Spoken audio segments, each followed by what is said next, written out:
네, 안녕하세요. 반갑습니다. 진짜 오랜만에 영상을 올리는데요. 그동안 모두들 아마 성공적인 투자를 하고 계셨을 거라고 생각합니다. 시장이 워낙 좋았어요. 특히 이제 저는 나스닥에 많이 투자를 하고 있는데 거의 뭐 쉬지 않고 올라갔던 것 같습니다. 자, 그래서 어제 이제 많은 투자하시는 분들이 굉장히 관심을 많이 가졌던 게, 이 파월 의장이 잭슨홀에서 이제 스피치를 했잖아요. 이제 거기에 대해서 굉장히 관심을 많이 가졌을 텐데 저도 굉장히 궁금했거든요. 이제 그 결과가 나와서 이제 그거에 대해서 간단히 좀 얘기를 해보려고 합니다. 제가 헤드라인 이제 세 개를 가져왔는데요. 이제 여기 내용들을 보시면 파월 의장이 새로운 페드의 어프로치를 발표했다. 그러니까 인플레이션에 대한 어떤 접근법을 취할지 이제 그걸 발표했다. 근데 결론적으로 말씀드리면 인플레이션에 대해서 이제 관대하게 가겠다라고 얘기했죠. 그래서 기존에는 인플레이션 타겟팅을 2%로 잡았는데 지금은 이제 에버리지 인플레이션 타겟팅이라 그래서 2%를 약간 상회를 해도 2%가 안 됐던 시점까지 합쳐서 종합적으로 판단해서 평균적으로 판단해서 금리를 인상하겠다 이렇게 얘기를 했어요. 근데 이제 문제는 이따가 제가 말씀드리겠지만 명확하게 기준에 대해서는 얘기를 하지 않았습니다. 뭐 평균의 기간이라던가 뭐 어떤 기준에 의해서 금리 인상을 할 거다 뭐 이런 얘기가 전혀 없었기 때문에 시장에서는 사실 어제 스피치만 보고서 페드가 금리를 언제 인상할지는 좀 예측하기는 어려운 그런 상황입니다. 그래서 어제 그 잭슨홀 스피치의 의미는 원래 그 중앙은행의 가장 큰 역할이 이제 인플레이션을 막는 거잖아요. 물가 안정인데 저희 한국은행도 마찬가지고. 그런데 이제 인플레이션 타겟팅 2%를 이제 상회하는 것을 어느 정도 용인하고 금리 인상을 하지 않겠다. 그렇기 때문에 지금까지의 어떤 페드의 기조와는 패러다임이 약간 다른 그러한 어떤 기조이기 때문에 주목할 필요가 있다. 자, 이렇게 생각을 합니다. 뭐 결론적으로는 저희 투자자들한테 나쁜 이야기는 아니었다고 생각합니다. 자, 그러면은 어제 잭슨홀 스피치에서 파월 의장이 밝힌 이 Averaging Inflation Targeting의 내용이 무엇인지 좀 한번 살펴보도록 하겠습니다. 네, AIT라고도 기사들에 나오더라고요. 자, 그래서 여기 보면은 어제 이제 페드 팔러시에 대해서 업데이트가 있었다. 네, 그러니까 기존과는 약간 다른 추가된 내용이라는 얘기죠. 그래서 우리가 공식적으로 합의한 내용은 바로 Average Inflation Targeting이다. 네, AIT를 우리가 공식적으로 합의했다. 이런 내용이 나오고 그러면 이 AIT의 내용이 뭐냐? 여기 이렇게 나와 있어요. 인플레이션이 페드의 2% 목표보다 약간 상회해도 그거를 용인하겠다는 거예요. 그러니까 2%가 넘어갔다고 해서 바로 금리 인상을 하지 않겠다. 이제 이런 이야기를 하는 거고 그 이유는 뭐냐면 이 기간 이전에 2%가 넘었던 기간 이전에 2% 밑으로 상당 기간 지속되었으면 그 순간에 2%가 넘어가도 평균적으로 봤을 때는 2%를 넘은 게 아니라고 볼 수 있기 때문에 어떤 순간에 2%가 넘었다고 해서 바로 금리 인상을 하지 않겠다. 이제 이런 얘기를 하는 거예요. 그래서 이제 여기 averaging이라는 말을 쓴 거고요. 이제 평균이라는 의미잖아요. 특정 시점에 2%만 보고 판단하지 않겠다. 이런 얘기예요. 근데 이제 앞에서 말씀드렸지만 그 기준에 대해서는 명확히 밝히지 않았어요. 그게 이제 굉장히 아쉽긴 합니다. 그 다음에 보면은 이런 얘기가 나와요. 페드가 인플레이션을 올린다는 게 말이 되냐? 이제 많은 사람들이 그렇게 생각할 거예요. 왜냐하면 이제 중앙은행의 가장 큰 목표 중에 하나가 물가 안정이잖아요. 그런데 인플레이션을 방조하겠다니 이렇게 생각을 할 수 있는데 이 파월 의장이 뭐라고 했냐면 자, 인플레이션이 오랫동안 너무 낮은 수준으로 유지되면 그것 또한 경제에 굉장히 심각한 위험을 초래할 수 있다. 자, 이렇게 얘기하면서 이 AIT에 대해서 정당화를 했습니다. 자, 그런데 그럼 도대체 어느 정도까지 평균적으로 따졌을 때 어느 정도까지 올라간 인플레이션 레이트를 용인할 것이냐 이제 그건 밝히지 않았거든요. 그래서 여기 어떤 전문가가 예측치를 내놨어요. 이제 그분이 얘기한 예측치는 인플레이션 레이트가 2.25%에서 2.5% 정도 됐을 때는 아마도 페드에서 통화 정책을 할 것이다. 아마도 금리를 올릴 수 있다라고 이렇게 얘기를 하는 거죠. 근데 이거는 어디까지나 어떤 한 전문가의 예측치기 때문에 이건 알 수가 없습니다. 네, 이 잭슨홀 스피치에도 이 기준에 대해서는 명확히 밝히지 않고 있어요. 네, 이제 앞으로 이게 또 관심사가 될 것 같고요. 자, 이제 그러면 어제 잭슨 홀 스피치에서 했던 원문을 제가 좀 발췌를 해왔는데요. 여기서 이제 애매한 부분들을 좀 살펴볼게요. 자, 어디 있냐면 뭐 이런 부분입니다. 어, 자, 여기 보면은 음, 평균을 정의하는 특정 수학 공식을 사용하지 않겠다. 네, 그러니까 이 에버리지에 대한 의미를 정확히 규정하고 있지 않는 거예요. 네, 알 수가 없고 또 볼게요. 여기 뭐 flexible form이라고 나와 있습니다. 그러니까 되게 유연한 형태의 AIT를 할 거다. 네, 유연하다는 말 자체가 굉장히 모호한 거잖아요. 이럴 땐 이렇게, 저럴 땐 저렇게. 네. 자, 다 정리하면 특정한 수학적 어떤 공식으로서 에버리지를 정의하지 않고 그 다음에 굉장히 유연한 형태로 할 것이다. 이제 계속 애매한 표현들이 나오고 있습니다. 그 다음에 여기 보면은 어, 이런 표현이 나와요. 자, 우리가 이제 적절한 통화 정책을 할 때는 아주 많은 종류의 considerations, 이제 고려 사항들을 반영할 것이다. 그게 뭔지 모르겠습니다. 네. 이것도 굉장히 플렉서블하게 하겠다, 유연하게 하겠다, 이제 이런 거를 얘기하고 있고요. 같은 맥락에서.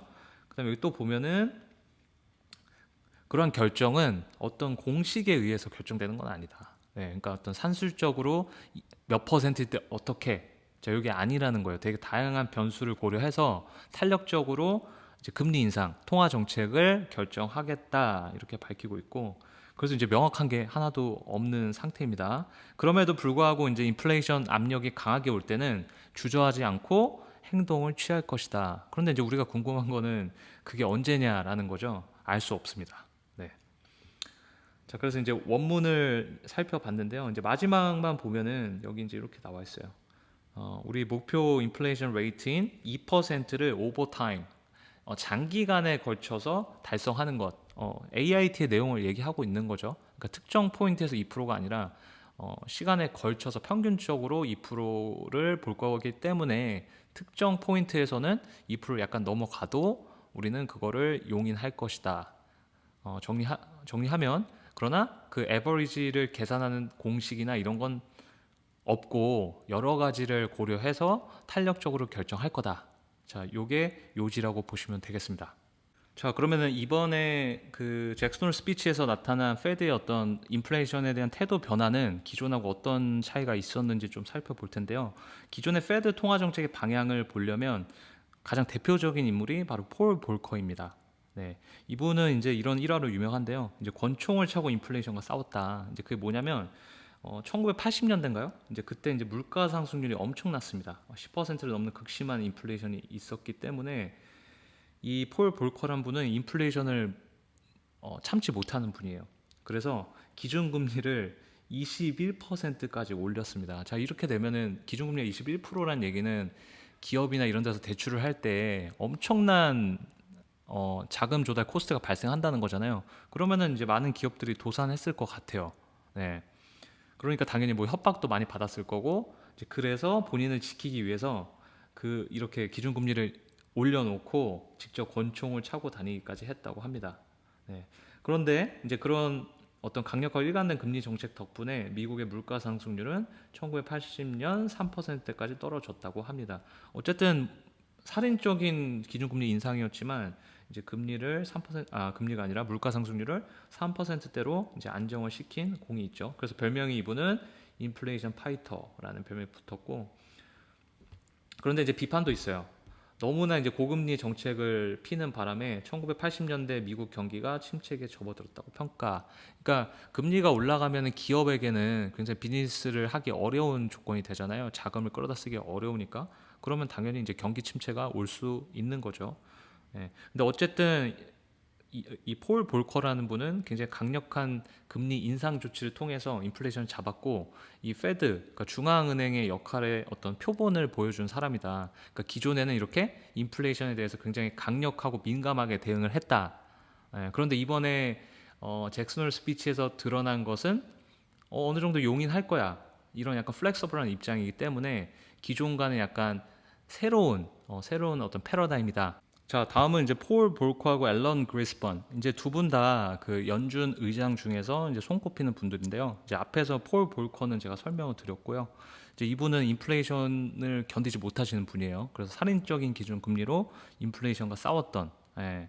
그래서 신변의 위협을 느껴서 이제 권총을 차고 다니면서까지도 그런 강경한 정책을 했던 분이고, 이제 제가 알기로는 이제 앨런 그리스번 같은 경우는 약간 저금리 기조 스타일이라고 알고 있는데, 이제 여기 보니까 미 중앙은행 역사가인 존 우드 미 웨이크 포레스트 교수의 평가에 따르면 이 볼커와 그리스퍼는 물가 안정 목표를 달성하기 위해 시장 금리의 급변동을 용인했다고 합니다. 어쨌든 전통적인 페드의 어떤 인플레이션에 대한 입장은 시장 금리를 급하게 변동시키면서라도 물가 안정을 달성하는 게 굉장히 우선이었는데 이번엔 그게 아니라는 거죠.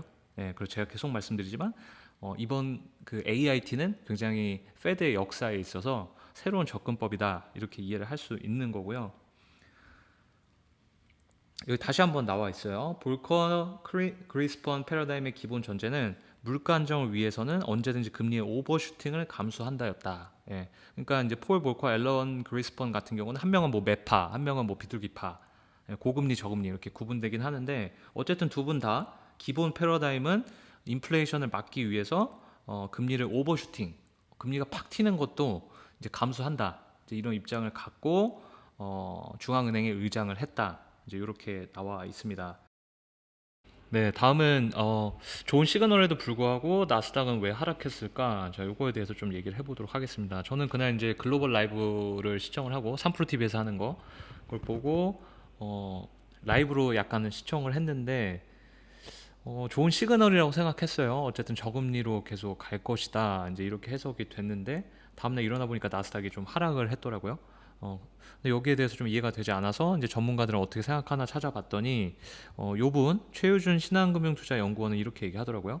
잭슨홀 미팅은 시장 참가자들이 예상했던 재료였다. 아, 여기서 이제 딱 이해가 됐습니다. 그러니까 시장 참여자들도 이미 잭슨홀 미팅에서 파월 의장이 뭐 금리를 인상한다거나 이제 그렇게 하지 않을 거라는 걸 이미 알고 있었고 그것들이 지금 최근에 나스닥 랠리에 다 반영이 되었다. 이렇게 보는 거죠. 그럼 어제 떨어진 것은 단순히 차익 실현 매물들이 나오면서 약간의 조정이 일어났다. 일반적인 하락이라고 해석을 하면 될 것 같아요. 그래서 벌써 이제 주식시장 미래를 반영하잖아요. 이제 9월 FOMC를 바라보고 있다는 거예요. 예, 또 이때가 되면은 또 시장 참가자들이 이 FOMC에 굉장히 주목을 할 것 같습니다.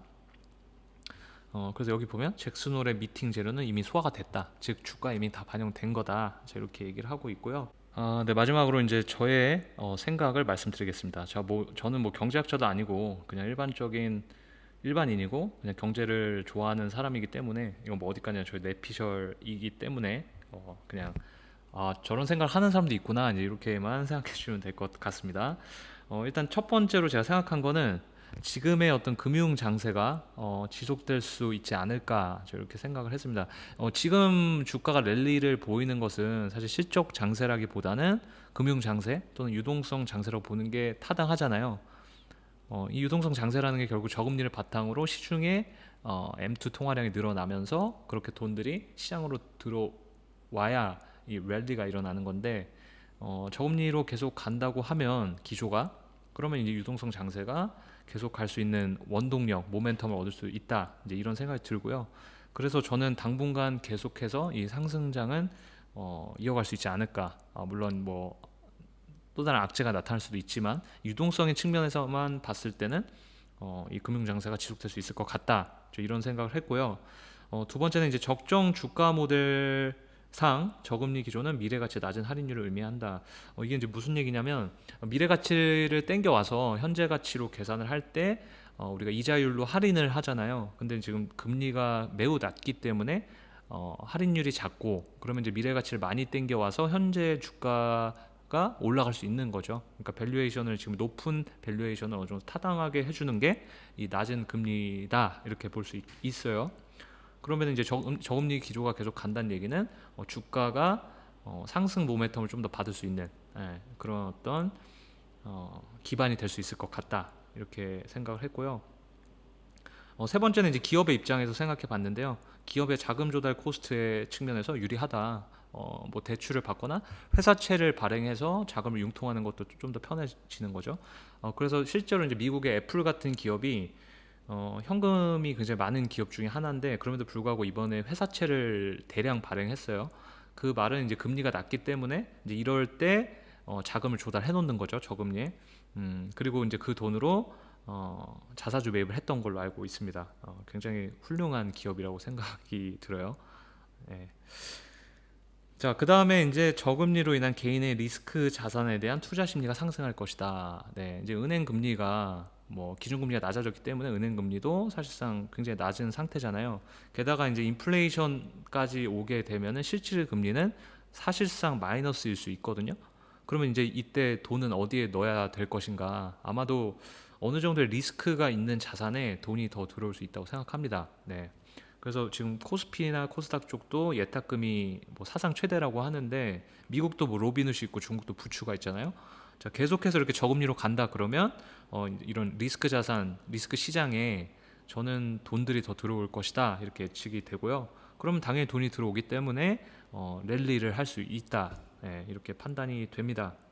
자, 그리고 이제 마지막 금 투자는 여전히 유효할 것 같다, 예, 이런 생각. 저도 사실 이제 금에 대한 얘기가 계속 나왔는데 좀 반신반의해서 아직 포트폴리오에 안 담았다가 얼마 전부터 조금씩 모으기 시작했거든요.